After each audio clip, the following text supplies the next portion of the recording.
La France est aux côtés du Liban et l'image vue à Beyrouth aujourd'hui est des plus symboliques puisque les représentants des principaux partis politiques français accompagnaient le président de la République, Nicolas Sarkozy.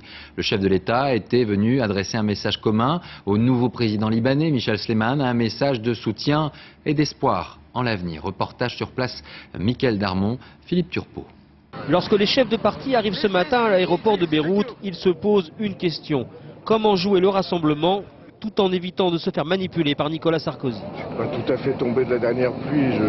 J'imagine que ça peut être une tentation ici ou là, mais pour moi, ce n'est pas le sujet. Ceux qui voudraient récupérer de façon politicienne un tel événement, je crois, tromperaient le peuple libanais. C'est une journée républicaine pour le Liban, une journée où l'on laisse de côté ces phrases assassines et ces formules qui font mouche.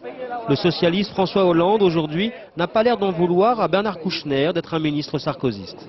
Je dois dire qu'il y a suffisamment de sujets qui me permettent de m'opposer à Nicolas Sarkozy pour qu'au moins sur cette question-là, nous puissions sans crainte vouloir le rassemblement. À l'heure du déjeuner, avec toutes les factions libanaises, le plan de table est déjà décidé.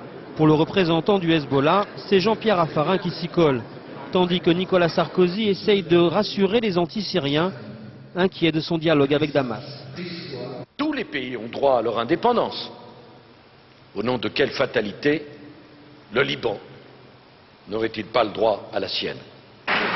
À la résidence française, Nicolas Sarkozy met en scène l'unité nationale. À gauche et au centre, on résiste comme on peut. Tout d'abord, on ne rit pas aux blagues du président. Si vous le voulez bien, vous pourrez, en fonction de vos affinités, discuter avec tous ceux qui sont ici. J'espère que vos affinités sont nombreuses pour que personne ne reste seul. Puis, on reste volontairement en retrait pendant la Marseillaise.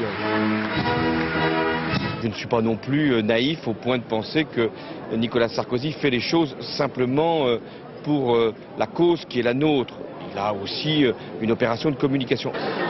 Pour son premier voyage à Beyrouth, Nicolas Sarkozy s'est approprié le dossier libanais. Sur la forme, on l'a vu. Quant au fond, en reprenant le dialogue avec Damas, il rompt avec la tradition de Jacques Chirac.